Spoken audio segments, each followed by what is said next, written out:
programa de hoy, el Papa ora por las víctimas del trágico choque aéreo entre un avión de pasajeros y un helicóptero del ejército estadounidense en Washington que dejó decenas de muertos. En exclusiva, el cardenal chileno Fernando Chomalí habla sobre los desafíos que enfrenta la Iglesia en su país y sobre cómo debería ser el próximo pontífice a la luz de las enseñanzas del Papa. Desde Nicaragua, dictadura obliga a monjas de clausura a abandonar sus monasterios y confisca sus bienes. Abogada nicaragüense afirma que la persecución a la Iglesia será cada vez más agresiva.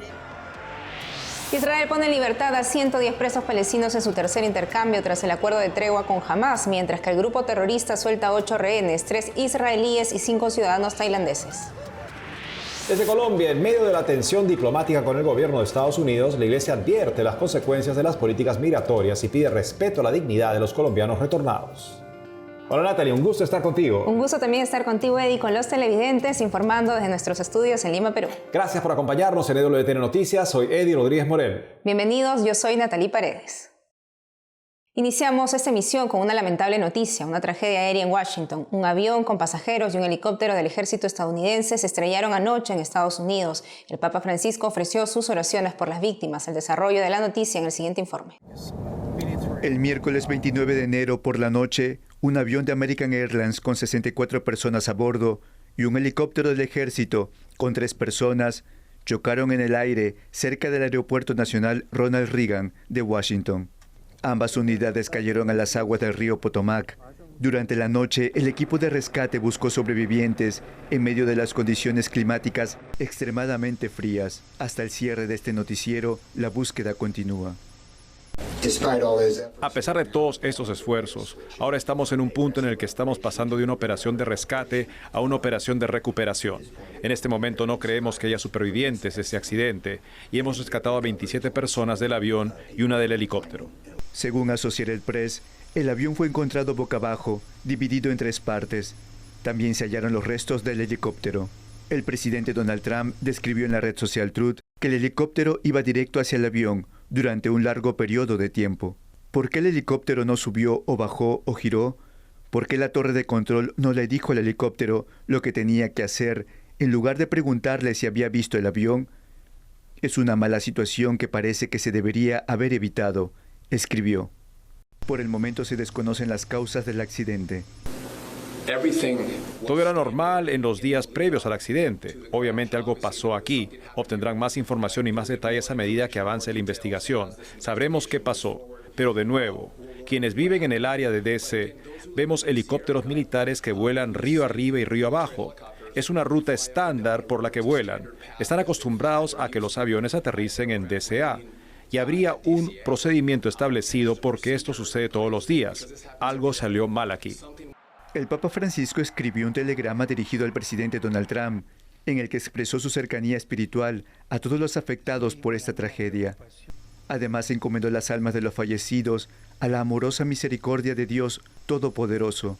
El Santo Padre también aseguró sus oraciones por aquellos involucrados en los esfuerzos de recuperación e invocó sobre toda la nación las bendiciones divinas de consuelo y fuerza. Dirigimos nuestra mirada hacia Tierra Santa, donde hoy se realizó el tercer intercambio de rehenes y presos palestinos según el acuerdo entre el gobierno de Israel y el grupo terrorista Hamás. Los cautivos se reencontraron con su familia. Le contamos los detalles en el siguiente informe.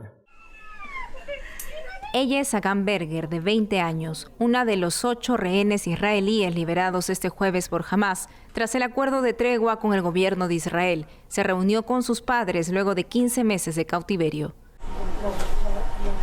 Berger estaba entre las 5 jóvenes soldados secuestradas en el ataque del 7 de octubre de 2023 que desencadenó la guerra.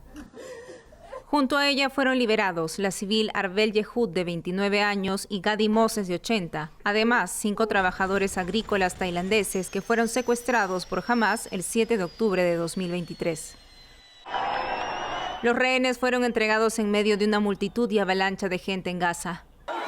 Ante esto, el primer ministro israelí decidió poner en pausa la entrega de prisioneros palestinos hasta que se garantice la liberación segura de los próximos rehenes.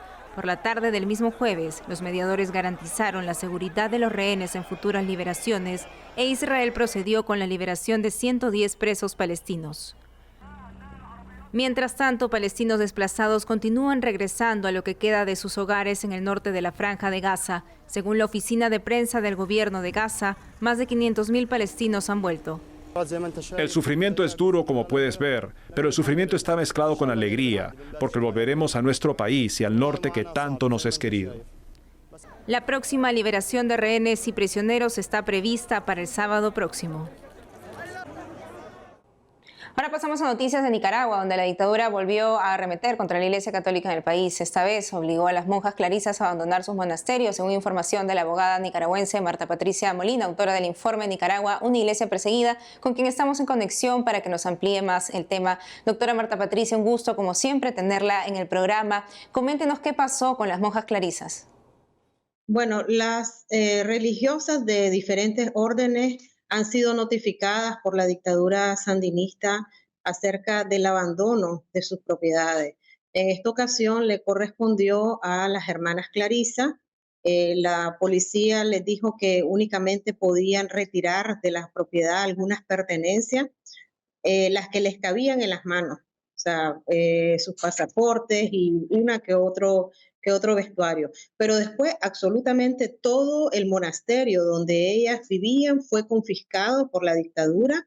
Ahí quedaron absolutamente todas las pertenencias religiosas. Recordemos que el trabajo de las clarisas es únicamente dedicarse a la contemplación y la oración y también darle ayuda al necesitado. Eran centenares de personas que llegaban a estos monasterios a que las monjitas les dieran alimentación. También ellas eran las principales que elaboraban las hostias para que los sacerdotes posteriormente las repartieran en las diferentes eucaristías. Entonces todo esto pues creo que a medida que pasen las semanas va a tener un impacto si no se resuelve a tiempo quién es el que va de ahora en adelante a elaborar las hostias, que ya sabemos que no es cualquier pan que estamos comiendo, sino un pan especial. Entonces, desafortunadamente, la dictadura sandinista continúa asediando a la Iglesia Católica y lamentablemente, pues esta vez le correspondió a las hermanas Clarisa, que eran más de 30 hermanas que servían en Nicaragua. ¿Se conoce el paradero de las monjas? No, yo únicamente supe del desalojo y de la confiscación, que también es un tema que es inconstitucional. La confiscación no es permitida en Nicaragua. También que el año pasado fue cancelada la personería jurídica, aunque se conoció que esta cancelación era una disolución voluntaria, o sea, no tenía por qué proceder la confiscación, sino que ella se tenía que quedar con el edificio, pero como estamos viviendo en un estado que no es de derecho, sino es un estado criminal, entonces la dictadura pasó a ocupar todos estos espacios. Desconocemos hasta el momento dónde se encuentran ellas. La mayoría de las hermanas clarisas son nicaragüenses, o sea, no podrían ser echadas de su patria, aunque ya conocemos que más de 300 personas han sido excarceladas, desterradas, desnacionalizadas y sacadas del país. Entonces no me asustaría ni asombraría que ese haya sido el fin último de las hermanas, pero desconocemos hasta el día de hoy si están dentro de Nicaragua o fueron expulsadas. Es una pena eso, doctora. Y también se informó que la dictadura invadió la casa del obispo Rolando Álvarez. ¿Qué se sabe al respecto? Sí, el Palacio Episcopal donde servía Monseñor Rolando José Álvarez fue confiscado desde el momento que a él lo trasladaron arbitrariamente secuestrado a las cárceles de Managua, donde se practican torturas. Pero hasta esta semana la policía desocupó la casa. O sea, se robaron todos los enseres que habían adentro, entre ellos artículos religiosos de mucho valor histórico y también mucho valor cristiano. Llegaron camiones y lo han estado desalojando. Hasta el día de ayer habíamos observado este desalojo. Supongo que hoy también van a continuar, pero no solamente eso, sino que también en esta semana ocurrió la confiscación del seminario de Matagalpa y también de un centro de acogida espiritual que es la Cartuja. O sea, en un día prácticamente pasó de 3 confiscaciones solo en la diócesis de Matagalpa, pero también otras diócesis se están viendo paralelamente afectadas por esta persecución de de la dictadura. Lo que pasa es que a veces la agenda de los medios de comunicación como que no se centran en la persecución religiosa que está viviendo Nicaragua, pero no significa que ella haya cesado, sino que continúa y cada vez es más agresiva. Doctora Marta Patricia Molina, muchas gracias por la entrevista. A ustedes. Pasamos a noticias desde Colombia, que en medio de la tensión diplomática con el gobierno de Estados Unidos, la iglesia en el país levantó su voz y pidió respuestas humanitarias para los migrantes deportados. Nuestra corresponsal Lida Lozada nos cuenta. El pasado 26 de enero, las relaciones diplomáticas entre Colombia y Estados Unidos alcanzaron su punto más crítico. Esto luego de que el gobierno del presidente Gustavo Petro prohibiera temporalmente el aterrizaje de vuelos con migrantes deportados desde territorio estadounidense, afirmando que se les estaba dando un trato humillante e inhumano. Tras este pronunciamiento, Donald Trump amenazó con imponer aranceles del 25% sobre las principales exportaciones colombianas, así como otras sanciones que incluían restricciones para el acceso al país norteamericano de funcionarios y personas cercanas al gobierno colombiano. Aunque esta crisis diplomática se superó en menos de 24 horas por gestiones de la Cancillería, continúa la incertidumbre frente a aspectos como la expedición de visas americanas para los colombianos, pues las citas que estaban programadas para estos últimos días han sido canceladas.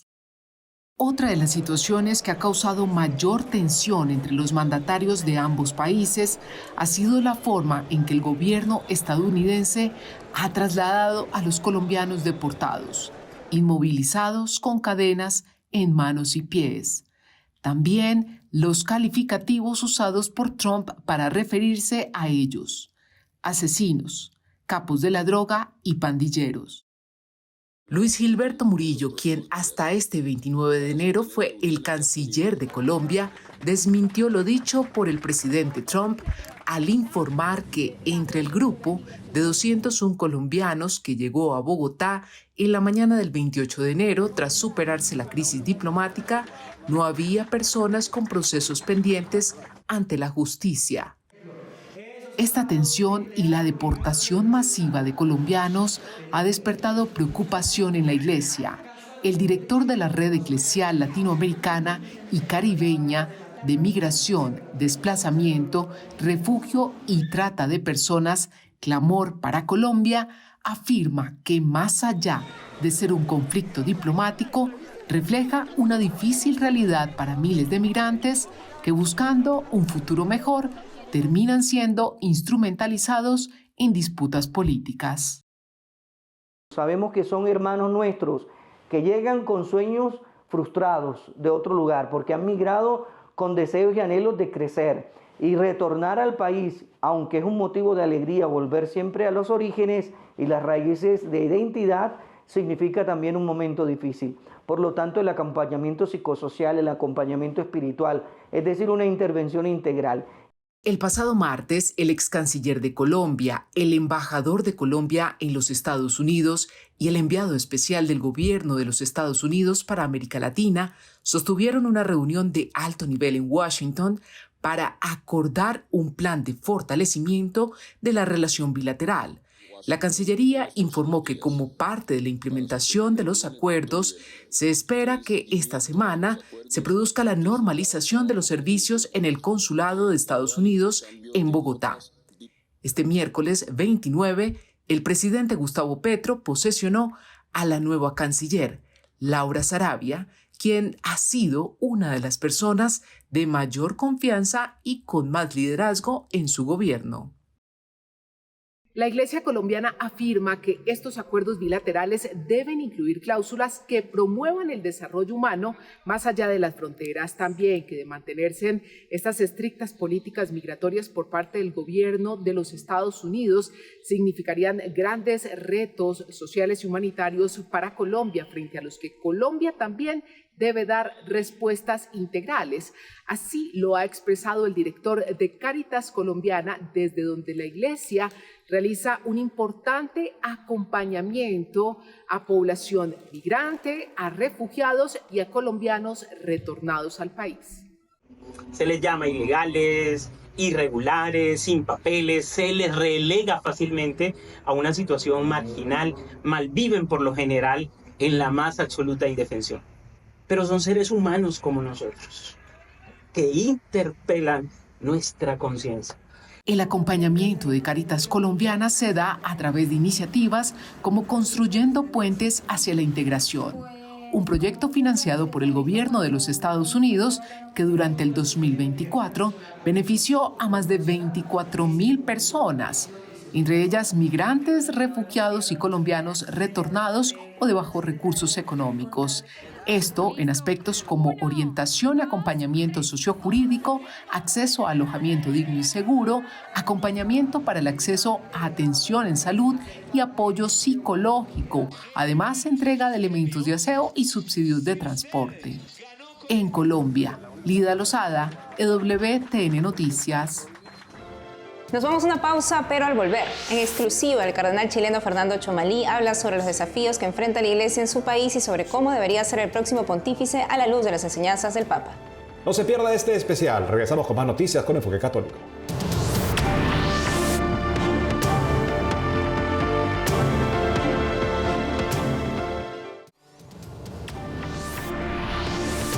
A continuación le presentamos una entrevista exclusiva que nuestra compañera argentina Julieta Villar, periodista de Así Prensa, tuvo con el nuevo cardenal de Chile, Fernando Chomalí. El purpurado, experto en bioética, habló sobre la imposición del aborto, la quema de iglesias en su país y dio algunos avances de cómo debería ser el próximo pontífice a la luz de las enseñanzas del Papa Francisco.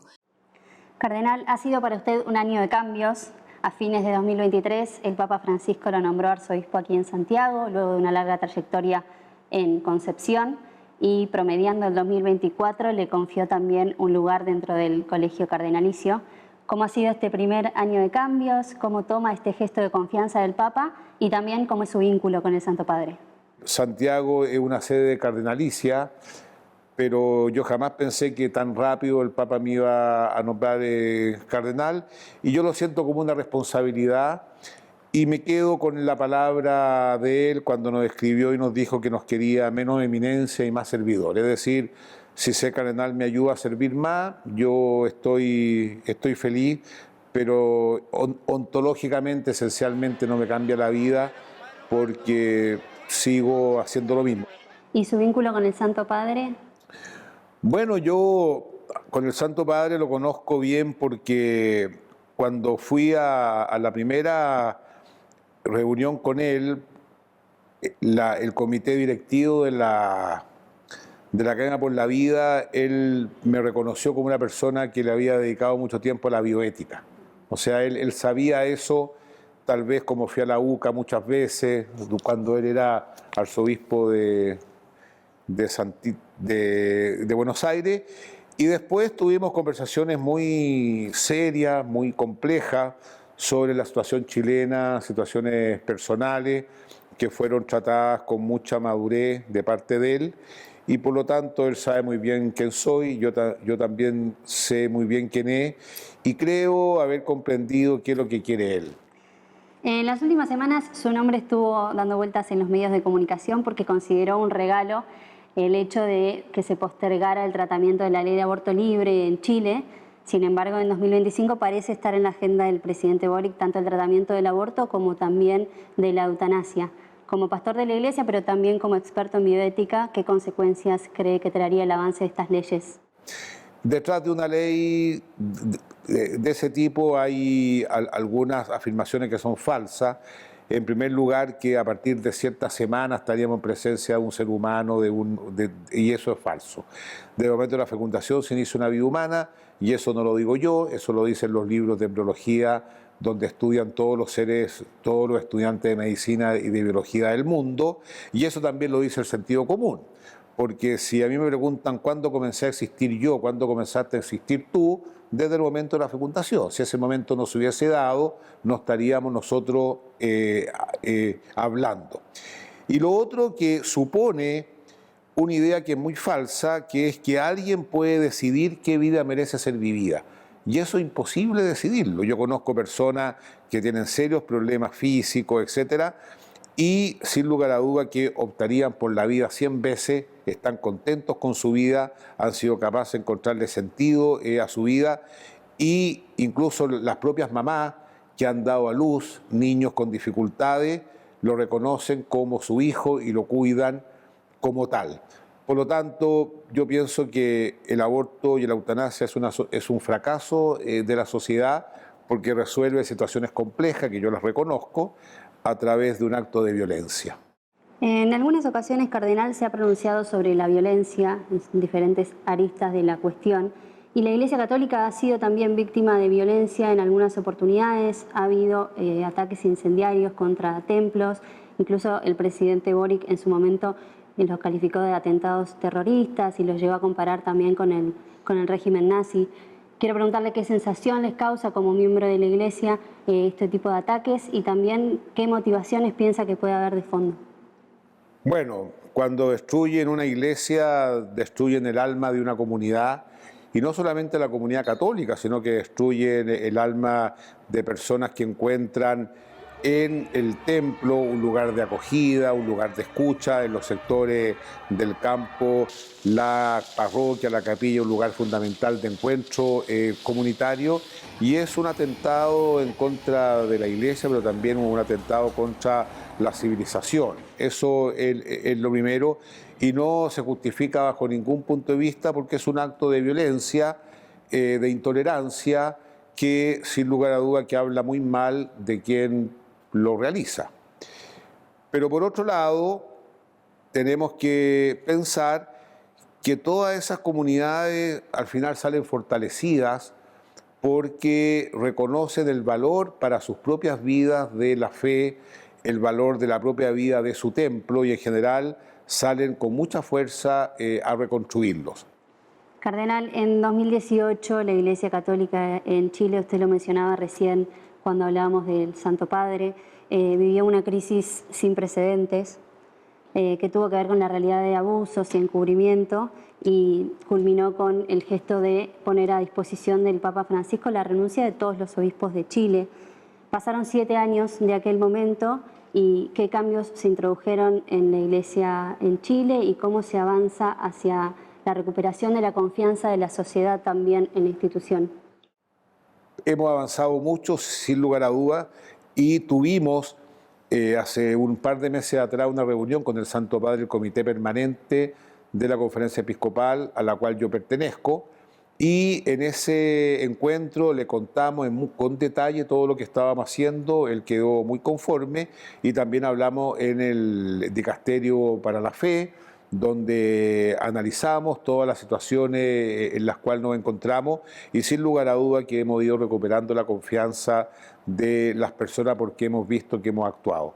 Ha sido un proceso tremendamente doloroso para las víctimas, tremendamente doloroso para las comunidades, tremendamente doloroso para el acusado, que han tenido que dimitir del estado sacerdotal, para la familia, pero en esto no hay pie atrás, porque es absolutamente contradictorio que una persona que se consagra a Dios, que debe ser la persona de confianza, haga que un lugar tan sagrado como la iglesia se convierta en un lugar de peligro para su integridad. Eso no puede ser, eso lo tenemos muy claro, y creo que hemos actuado con mucha conciencia.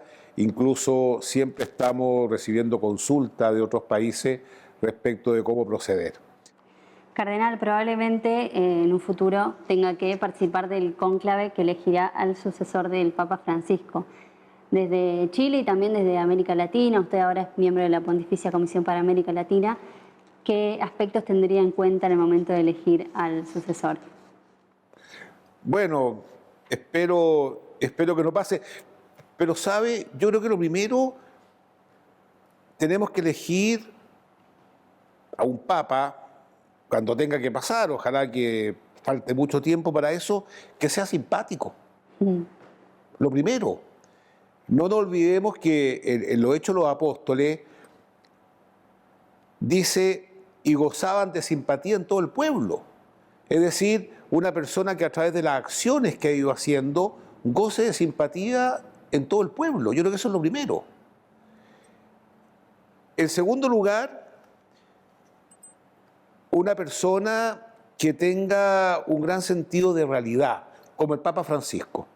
El Papa Francisco tiene un gran sentido de realidad, de poder reencantar a los católicos desde su realidad, que no siempre coincide con la nuestra, y por supuesto que sea una persona tremendamente espiritual, es decir, nosotros no necesitamos pastores, ya sea sacerdotes, obispos, papas, que sean grandes ejecutivos, ni mucho menos.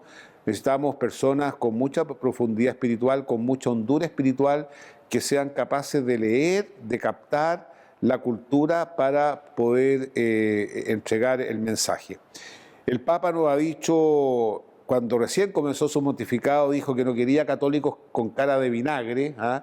Y creo que sería terrible que se eligiese cuando corresponda a un Papa con cara de vinagre. Tiene que ser una persona que goce de mucha simpatía en todo el pueblo. Cardenal, muchísimas gracias por su tiempo, por este espacio, por recibirnos y por su testimonio siempre tan valioso. No, a ti. Yo quiero agradecer al Portal Católico, a Ciprensa, hacen un buen trabajo. Son muchos los portales católicos que nos van ayudando, nos van animando, y cuando tú quieras, aquí estamos disponibles. Gracias.